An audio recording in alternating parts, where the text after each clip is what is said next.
Welcome to Diet Rebellion, the podcast that's here to help you break free from the chains of dieting and finally take control of your health, strength, and confidence. I'm Joe Hoye, your host and the founder of Diet Detox. After transforming the lives of thousands of women over 40 who have been trapped in the endless diet cycle, I'm here to show you a new way. One that focuses on eating for your body's needs, restoring your metabolism, and rebuilding your strength for life. Get ready for real, no bullshit conversations, expert insights, and actionable strategies that empower you to live diet-free and thrive. It's time to stop restricting and start rebuilding. Join the rebellion. Your journey starts now. Welcome back to another guest episode of Menopause from a Man. Today we have somebody really fun and smart. And that combination often creates a whole lot of success. Because if this person is smart in the things that you need to know or want to know in order to change your life, and they're able to keep things fun, that's how you're gonna succeed for life. So I wanna introduce to you Dr. Betty Murray. Okay, she is a women's health advocate, a nutrition expert, and I mean expert, and a PhD researcher, certified functional medicine practitioner, author, and speaker. She's got a whole lot going on. Okay, Betty helps women over 40 harness their hormones to lose weight, optimize sleep, restore their energy, and just ultimately thrive instead of survive. During her research for her PhD, Betty made several key discoveries that led to hormone and metabolic imbalances that plague women over 40. So not only does she know these things, but she discovered these things, which is just insane that this little 30-year-old guy had the ability to get her on the show and share her wisdom with all of you to just improve your life. Okay, restoring balance to these key metabolic and hormone pathways is the basis of her Menopause Mastery program. This program has helped her and hundreds of women release unwanted body fat, improve hormone balance, reduce hot flashes, restore sleep, and turn up their energy without living on a diet deprivation. Sounds pretty similar to what we teach and preach daily, huh? She's a good fit. She's the founder and CEO of Living Well Dallas Functional Medicine Center and Minerva, a national women's virtual clinic delivering bioidentical hormone treatment and guidance to feel like perimenopause and menopause never even happened. Wow, that would be nice, wouldn't it? She's the host of Menopause Mastery podcast. You can find yours truly on there. We had a great conversation, and that's why we brought her on here so she can share her knowledge with you. She is an author and featured writer for Brains magazine and has been featured in Grazia magazine. She is frequently featured nutrition expert on Fox News Broadcasting, CW33, NBC, and CBS, and this is going to be a hell of an episode, so stick around and let's dive in. Betty, welcome to Menopause from a Man. How are you? I'm wonderful today. How about you? I'm doing good, thanks. We're going to try and make it through this whole episode with no scratchy voices and coughing, but that could be tough. I want to get an understanding of something real quick because I was on your show. We talked about it briefly, but you were highlighting me. Like, I'm going to highlight you today. And so one thing you slid in there is you kind of recreated yourself into being a doctor. Is that right? Yeah. So my original career, I've actually had 3 separate careers. So welcome to a woman in your 50s. I went to college and I was very interested in medicine. I was very interested in medicine and science. Science was definitely my strength, but I had to work full time to go to school full time, right? And so I was working full time, going to school full time, and I was a kid of the 80s. So at this time, this is long before your time, Joe, but this is a time where women were really very much like opening the glass ceiling for the first time, right? When I literally had a typing class in school, so I could learn how to be a good secretary, right? So I also had this desire in business too. So I had these competing interests, and really it got down to it. And I started thinking about it. I was like, gosh, med school, like, okay, so that's this many years of this many years of this. And I knew that I really wanted to spend a lot of time with somebody learning how to be healthy. And I can explain, and so I sat back and added up the hours and the years. And I decided there was probably no way I could do that and continue to work full time, right? Because my parents didn't have money. And so I got a business degree. I got out, went into sales and marketing, and ended up moving all over the country, working for different companies, and got swept into the technology boom in the early 90s. So literally dial-up days, because again, I have a scientific brain, so I have a good memory for things like that. And so I get a ton of certificates. I start working in IT, and I'm the first woman hired into an IT department reporting to the chief technology officer. So it was a rough environment. It was underfunded, wrong environment, not a great place to work as a female. And I worked, 100 hours a week. And I'd had episodes of digestive problems that would come and go. And I was your typical teen and 20-year-old. You're like, oh, I had bad pizza or whatever. And it started getting a lot lot worse. And at the time I was into bodybuilding, I was living a really clean lifestyle, and it, come and go, but got a lot worse. And so I was diagnosed with colitis, and that's what brought me to functional medicine, right? So I just thought, hey, couldn't I change my diet? And I started taking nutrition courses and went back and got a master's, hung my shingle, started working with people nutritionally to help with autoimmune condition, and opened Living Well Dallas and, a large medical facility, and started practice, and,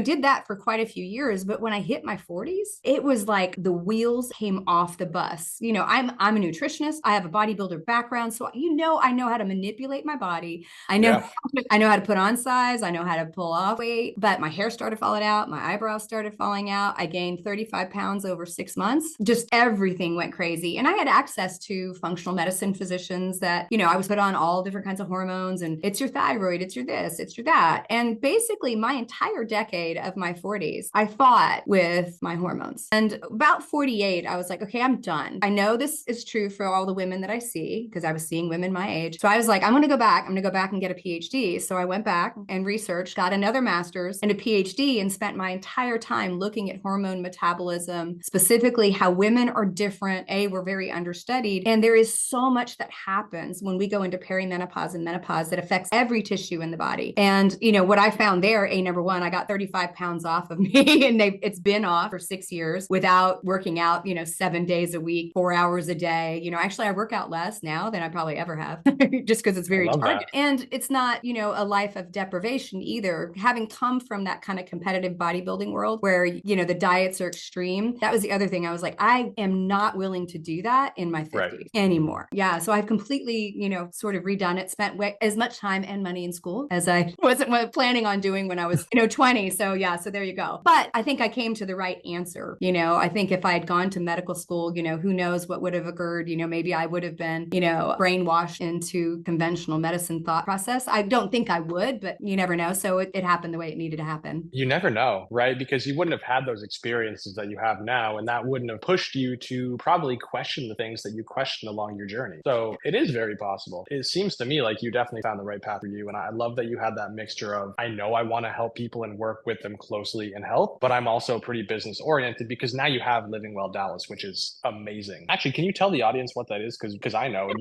but they might not. Yeah. So actually I have two major companies. So I have Living Well Dallas Functional Medicine Center, which is a flagship medical center that is a completely integrated model. So first off, everybody here, we're geared towards finding root cause, right? So that's the underpinning of functional medicine, and the fact that most of the things that cause us to have disease states or be unwell have shared mechanisms. So under one roof, we have physicians, we have nurse practitioners, PAs, we have nutritionists, health coaches, counselors, body work, DEXA. We have a lot of stuff. It's 6,500 square feet. And we put together those services how people need them, however that shows up for them so they can get well. And then in the last year, we've launched Minerva, which is a telemedicine company taking the best of what we do exclusively for women in their 40s and up, working with perimenopause and menopause across the United States. So that company treats in every single state. Yeah, I realized what you did at Living Well Dallas. I did not realize it was 6,500 square feet. That's no joke. That's amazing. Yeah, it's big. And it's big. I'm curious, I know because you had your own experiences to an extent, but why women in perimenopause and menopause? Why are we looking at midlife for you? What's your reason? I think for a lot of things. So first, like I said, my 40s were so bad. I had so many symptoms, and, I worked with people that, you hear their podcasts, they're well known, and, they were like more thyroid, less thyroid, this, that. And I felt like if I'm going through this, and I'm extremely well-versed, right? And well-connected in the community, because I'm an OG, I've been around for 20 years, and I'm struggling. What's happening to the, millions of women who are going into menopause every day? And so, for me, I could fix myself, because at that time I was like, don't come talk to me about weight loss in your 40s, because I obviously have a problem. It felt, and I laugh about it now, but I'm in all seriousness, I was like, I can't tell you what's happening and why. And I felt like that was just not a skill set I had. If you'd asked me 5 years prior to that, I'd have been like, sure, I can tell you exactly what to do. So the reality is women are so underserved, and in general, and all of medicine comes down to bikini medicine. What's the value of the breasts and the reproductive organs? And when you're fertile, all of the money that's spent on women is in that category. And when you hit menopause, it's like, peace out. No one cares. I have these webinars every week, and women are giving me all these symptoms, and they have no idea that it's even menopause, right? And so I'm like, oh my gosh, we're robbing women of their potential for health, and they're struggling. I mean, the What are average, those symptoms? there's 69. There's at least Well, the 60. ones that they don't know. Like, what are Yeah. these women presenting to you of like, I have this and I just can't figure it out. And you're like, my friend, that's menopause. What is that? Yeah. So most people think menopause is hot flashes and night sweats. Never had either one of those. I haven't ever had a single one. I know I'm lucky, but that's not my thing. So a lot of times what starts to show up is insomnia, sleep interruption, brain fog, mood swings, abnormal periods. They either become too heavy or they become more frequent or closer together, fibroids, joint pain, weird neurological symptoms like tingling and numbness, even things like GERD and heartburn and digestive problems, abdominal bloating, all the way down to like migraines. So there's a ton, right? There's a ton. Yeah. So the vast majority of the time, women just think that's kind of living life, right? And so they often think, well, until my periods stop, I'm not really in menopause yet. And the truth is it's an average of 8 years in the United States women. So that means it's a bell curve. So some women are hitting 16, Yeah,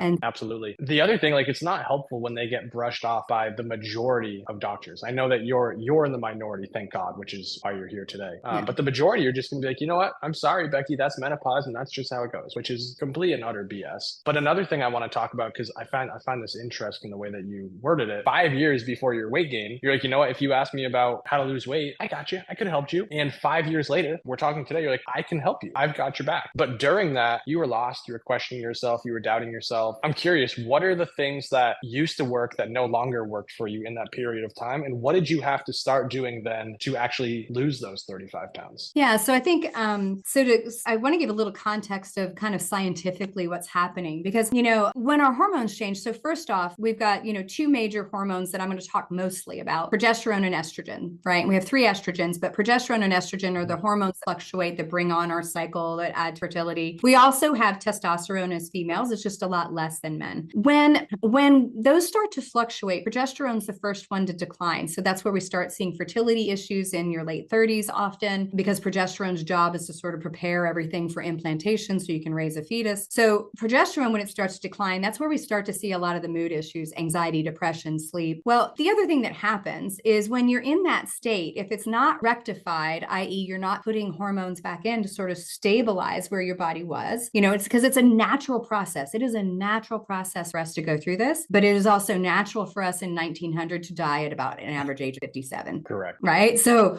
it is unnatural for us to live a long time after menopause. Well, when that hormone starts to decline, several things occur. We become more estrogen dominant because the counterpoint, progesterone isn't there. So that can lead to greater insulin resistance. If you couple that with things like poor sleep, right, and stress response, you start to see this sort of hormonal kind of cyclical thing where cortisol is elevated. You've got low progesterone, which helps balance it out. Estrogen's high. Both of those make you more insulin resistant, right? And then your sleep is poor. And so you have a higher likelihood of your body preferentially storing fat rather than burning it. And if you're doing exercise, like the old school exercise, like get on a treadmill and work your butt off, that's going to raise your cortisol and drive greater issues with that. Can I stop you for a second? We hear something a lot, and I think that for Gen Pop, it's heard, but it's not understood. And I want to make it understood. Like, we're talking about insulin resistance. Why does it matter? What is that? Why should anybody care about that? Yeah. So insulin. So everybody needs to know in the human body, it is an extreme event if you've got more than a teaspoon of sugar circulating in your blood at any given time. So if we were to extract every bit of sugar out of a human adult body, it'd be about a teaspoon, right? So we have a hormone called insulin whose job is to pick that up and carry it to the cells to burn. Now, it doesn't mean that blood sugar is bad for you. We have to have it. Our body has the capacity to manufacture it to keep it stable at all times. Red blood cells and several cells in your brain, that's the only fuel they can use, right? So we need glucose, right? We need glucose. That's your blood sugar. So insulin's job is to do that. So insulin in somebody who's eating really clean, exercising, sleeping, all of that, hormones are balanced. We don't need a ton of insulin. We need a little bit, right? But if you go have,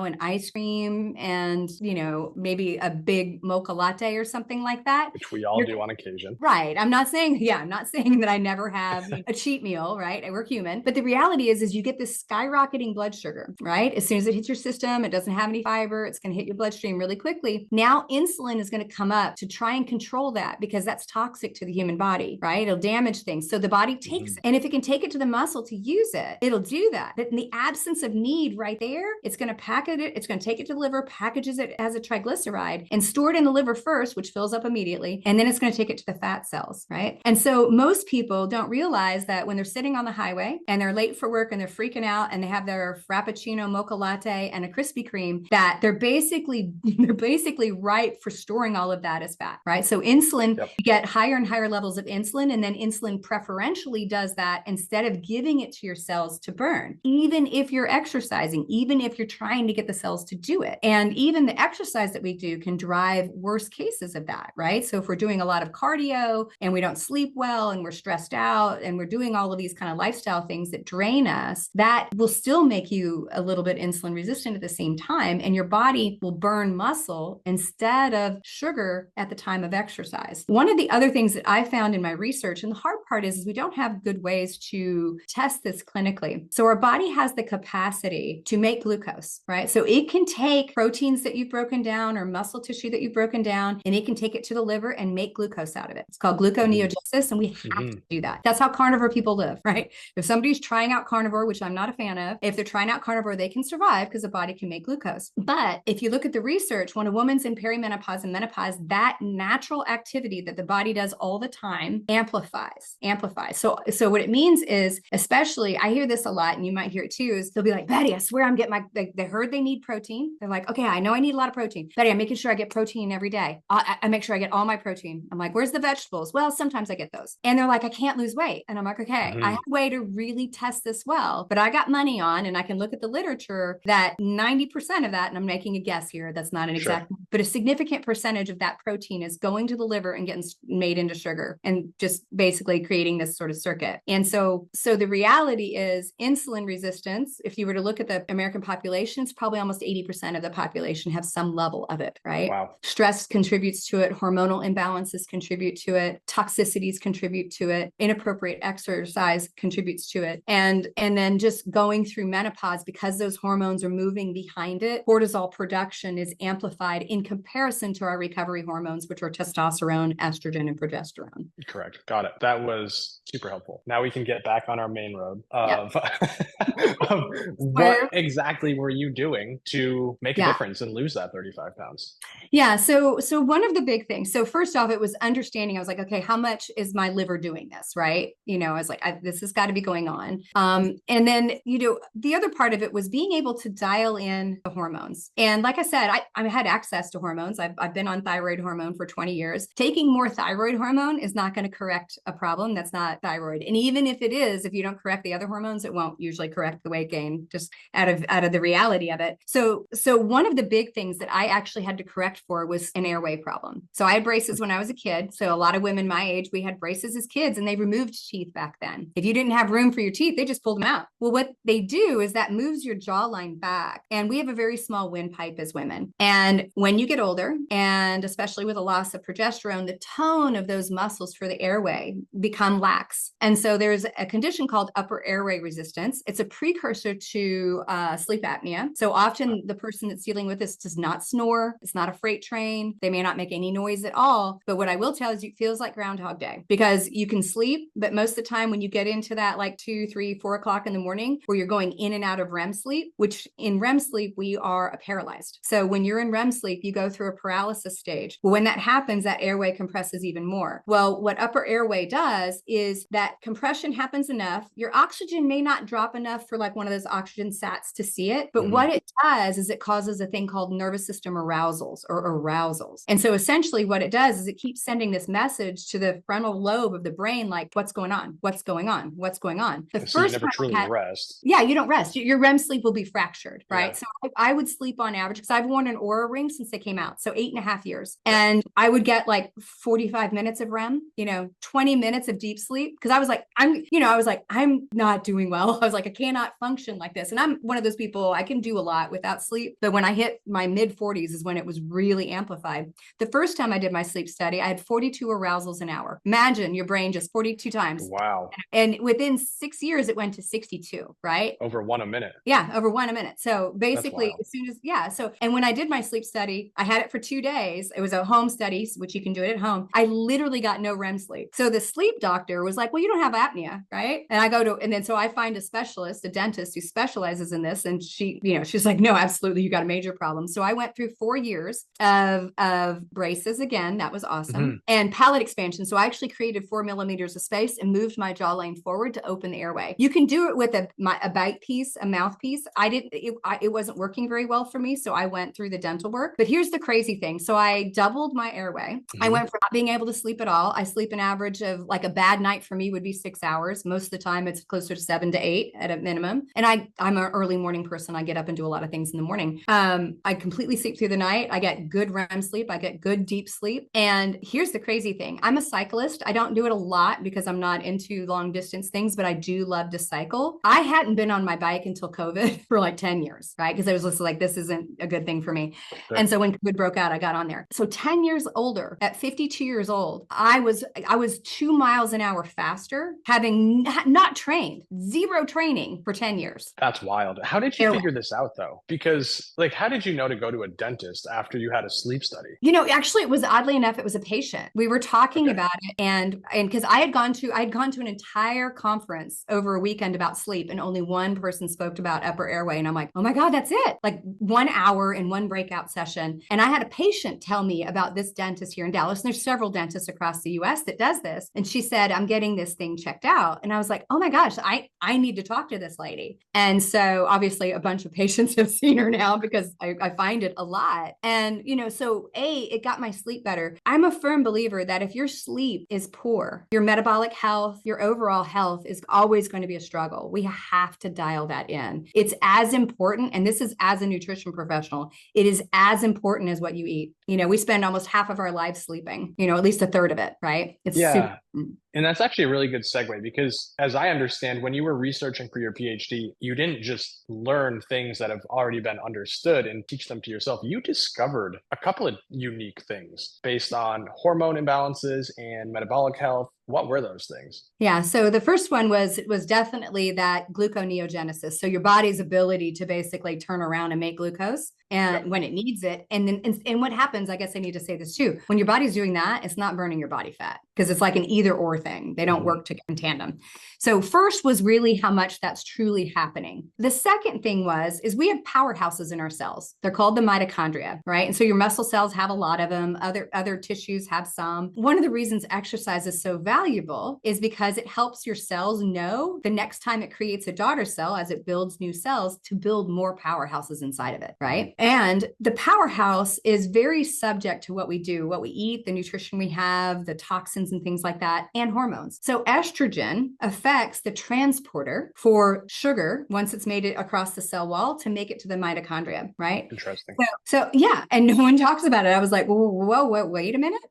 I was like, hold on a minute. And so it becomes impaired, right? So even though you're doing all the right things, your actual transport without estrogen has become impaired, right? So what do you do about that? I mean, some of it is you probably need to replace the estrogen, right? You need to get the hormones, HRT, right? HRT, and then obviously all the things that you and I both talk about, which is the exercise and the right exercise, the right dietary changes. So the powerhouse isn't getting fuel as efficiently. So the other thing is that the nerves. So we have nerves that run down to our fat, right? So women, we don't like junk in the trunk, and we don't like jiggly bits. So I don't like the fat that's on my hips, my abdomen, and my thighs, generally speaking, right? We don't like that. That's what we look at and we get upset about it. Well, that fat is first on, last off, right? It's the hardest to get rid of because it's the last to leave, right? And I like to tell people it's kind of like a prime rib. If you look at a prime rib, there's fat in the middle of it, in the middle of the muscle. And as you work out, it becomes filet, right? So all of that gets lost first before it touches the outside. Well, in order for it to touch those fat cells, there's nerves that go through it. And there's adrenal receptors. Now, depending on how we are designed, our receptors either work well or not. So think of these as sort of electronics that turn on the fat cells to dump the fat out. They go to sleep with a loss of estrogen, right? So they become less functional. So it's harder to get rid of the subcutaneous fat. And the other side of it too is women, because of the loss of estrogen, the increase in inflammation and the increase in insulin resistance, they will get more fat deposits viscerally, which is the fat underneath the muscle in the abdomen around the organs. And so they'll start having expanding waistline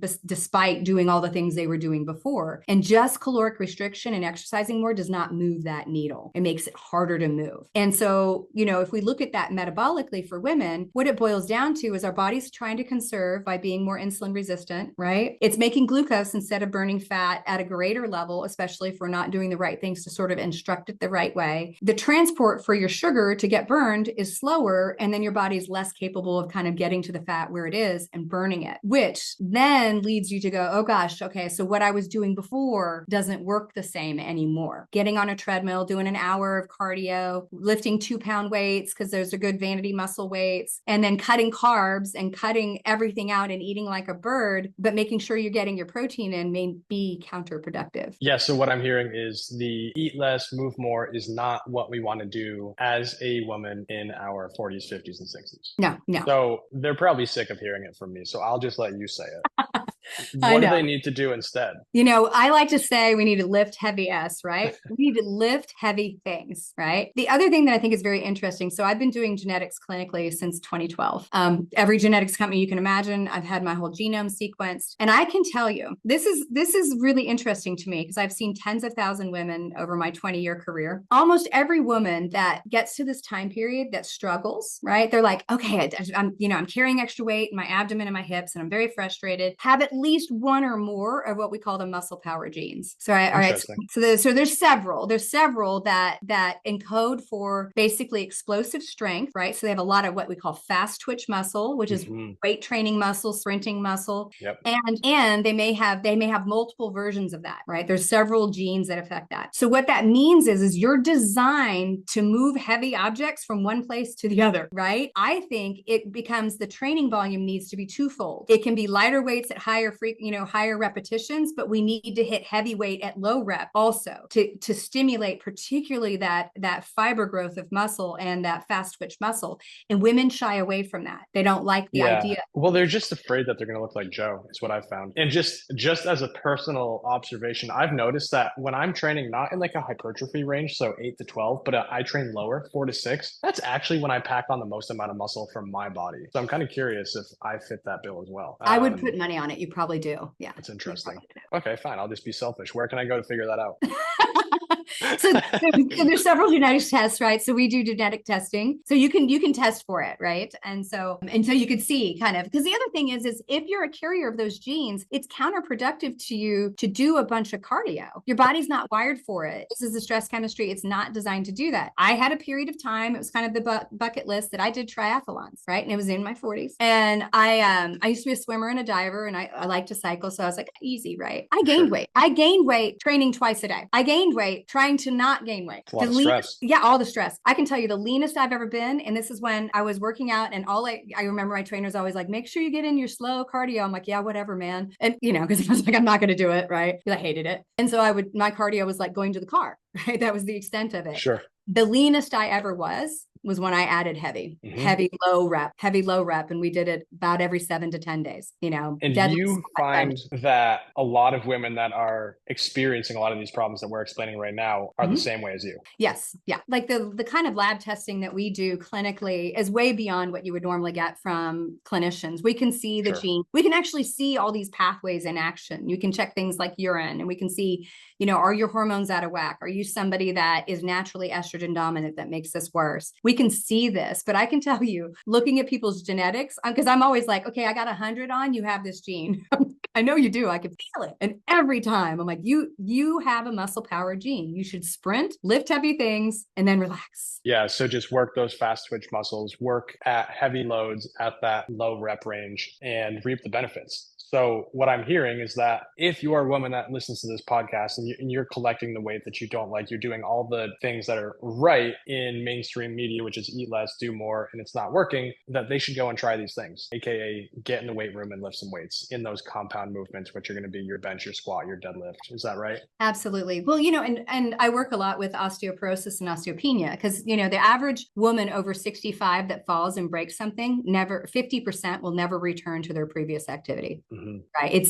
And the loss of estrogen is what drives that. And when you add heavy weight and when you add sprinting, right, you're going to compound build bone on top of that muscle. There's nothing that moves that needle much like that. Right. So the other thing is it's not just to look leaner in a bathing suit. It may very well help you be mobile and keep you out of the nursing home, which is kind of my goal also. That's what we talk about a lot. And like a lot of people come to us because they want to look better or feel better in their body. Yeah. It secretly Betty, top secret, I'm spilling my secret to everyone listening right now. I just want you to be functional AF when you're 75. So you don't need to rely on your kids or grandkids to bring in your groceries. And if you do fall, you can get up, dust yourself off, and go back to playing pickleball with your friends. And oh, by the way, if you do that proactively now, you're also just going to look and feel better as a side effect. So yeah, we're on the same page. I love that. Yeah, absolutely. I mean, I think it's hard, it's hard for a lot of people to kind of stay in that space. But I think for a lot of women my age, it starts to hit home when they have to take care of an ailing parent, right? That's when it's like, whoa, I don't want this for my child. I don't want this for my last years. I don't want to be in a place where I'm stuck in a wheelchair, but I'm still cognitively here, right? Or vice versa either, right?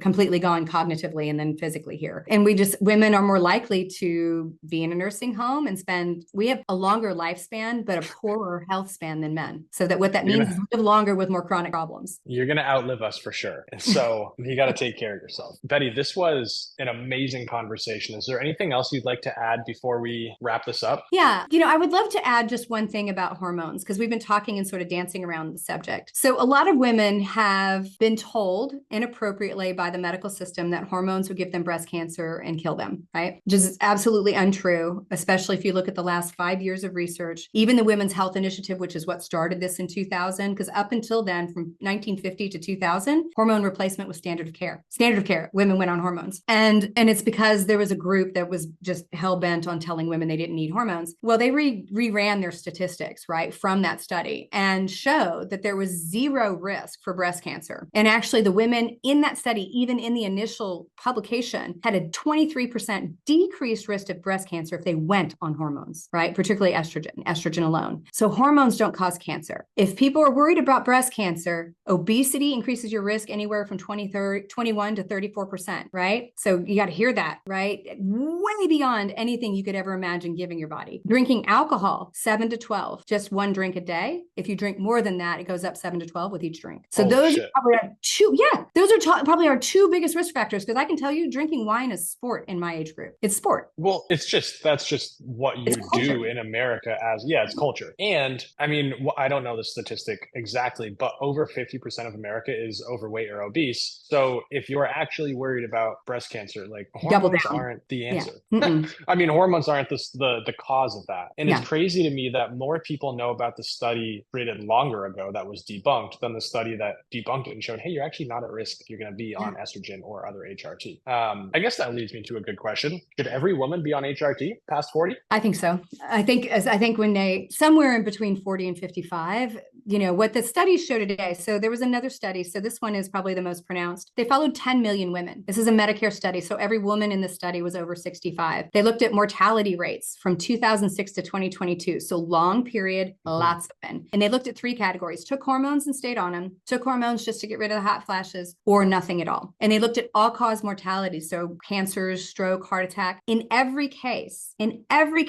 hormone replacement reduced death. Breast cancer, lung cancer, colon cancer, heart attack, stroke, deep vein thrombosis, dementia by 32%. So the reality is we need to replace these hormones because we're living too long without them. We weren't designed to live this long, and replacing them reduce our likelihood for a poor health span over this lifetime. And most women are candidates. I think it's a personal conversation with physicians. I'm a PhD, so I'm the intellectual side of medicine. I have MDs and DOs and NPs and everybody that works with me, but I spend my time in the research. But the reality is most people, even if they've had breast cancer, are candidates for hormones, and that we're taking them to physiological levels. We're not trying to take you back to 20 when you're at your highest peak of fertility. We're trying to make sure we brain, the bone, the heart. And there are several physicians and researchers like myself that are out there like just beating the bushes trying to get this information out there because it robs women of their health, So I think I just heard you say that most women, even if they had breast cancer, should be on HRT. And the reason that stands out to me is because, to be completely transparent to you and everybody listening, like HRT is not my strong suit. That's not what I do, which is why I don't talk about it all the time. Yeah. But I do have clients that have had breast cancer or have had cancer and have been told by their doctor, if you didn't have cancer, would be a great candidate for HRT, but now that you've had cancer or breast cancer, you should never go on it. Can you talk about that and educate them? Because I can't. Yeah. So when we went to create cancer drugs, right, we're looking at, so every single cell in your body, so even a cancer,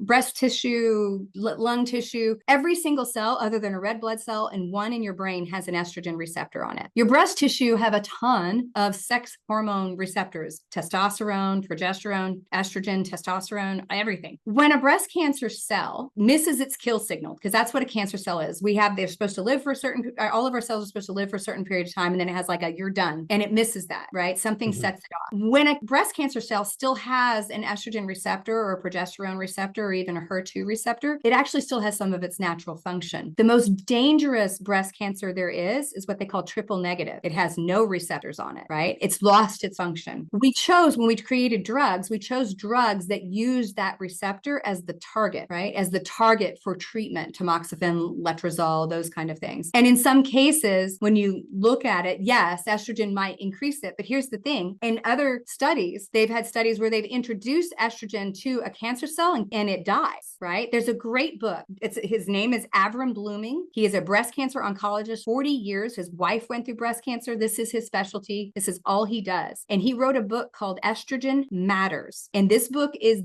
every single study that has pretty much ever been published about the risk. And he's like, this is not true, right? This is not true. We do not need to tell every woman, and especially every woman that might have had breast cancer, that estrogen is going to cause their cancer, because it's not true. There could be occasions when it's not appropriate for some women, but it's not a blanket statement for all women, right? And I think if you got questions about it, get that book, or even better, listen to it on Audible, because it is kind of sciencey. So it's called Estrogen Matters. It's a great book. It's a great book, because I had that belief too, like, oh, if you've got, breast cancer history in your family, if you'd asked me 20 years ago, I'm like, yeah, we probably should be careful. But now I really look at it and go, here's the thing. Women's risk for breast cancer go up immediately when they go into menopause. If our hormones were so dangerous, why don't 20-year-old women have breast cancer at extraordinary rates, way above the women that no longer have hormones? Really good point. It's from a logical standpoint. So what we do know is there's an incredible amount of toxins, pesticides, herbicides, all these toxins in our environment that look like estrogen. Here's some of my thoughts. This is my hypothesis. There are studies that kind of point to this. When you lose your natural estrogen that your ovaries make that is protective, that keyhole for the hormone sitting on breast tissue or wherever it is sitting open. What do you think is going to click in there? My pesticide, herbicides, phthalates, plasticizers, BPA, whatever that is, it's now got free access. Yeah, for the bad stuff. And so that idea that it causes that is wrong. The reality is the actual number of breast cancer cases has skyrocketed since we took hormones out of women's primary care environment, right? It's not because we got better at detecting it. It's actually up, and especially in this age group. Wow, that was good. Thank you. Let's say that somebody really enjoys listening to Joe. Like, you know what? This guy's pretty freaking good at changing lives for women in midlife, but he doesn't know jack about HRT, and this lady does. Where can they go to spend some time with you and learn more? Yeah, so there's so I do have a podcast. So if you want to hear all the science, I talk about the science constantly, and it's called Menopause Mastery Podcast. And then you can look me up online too. It's Betty Murray, BettyMurray.com. And then from there, you can get to my clinic in Dallas or my national clinic called GetMinerva.com. And of course, I'm on the socials, mostly on Instagram, but I'm on the socials. Love it. Awesome. Betty, thank you so much for today. Gosh, thank you for having me, Joe.